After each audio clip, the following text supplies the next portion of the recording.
गौतम स्वामी राजा श्रेणी से कहते हैं कि राजन, यह तो वंश में उत्पन्न हुए पुरुषों की छाया मात्र का निरूपण है। इन सब पुरुषों के नामोल्लेख करने में कौन समर्थ है। लोक में जिसका जो लक्षण होता है उसका उसी लक्षण से उल्लेख होता है।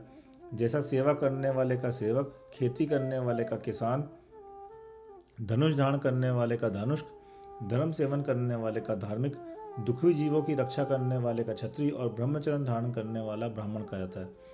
जिस प्रकार इक्ष्वाकु वंश में उत्पन्न हुए पुरुष इक्ष्वाकु कहलाते हैं, नमी विनामी के वंश में उत्पन्न हुए पुरुष विद्या धारण करने के कारण विद्याधर कहे गए। जो राजा राज्य छोड़कर तप के साथ अपना संबंध जोड़ते हैं वे श्रमण कहलाते हैं, क्योंकि श्रम करे तो श्रमण और तपश्चरण ही श्रम कहा जाता है। इसके सिवाय यह बात तो स्पष्ट ही है कि शब्द कुछ है और उसका प्रयोग कुछ अन्य अर्थ में होता है। जैसे जिसके हाथ में यष्टि है वह यष्टि है, जिसके हाथ में कुंत है वह कुंत है, और जो मंच पर बैठा है वह मंच कहलाता है। इस साहचर्य आदि धर्मों के कारण शब्दों के प्रयोग में भेद होता है।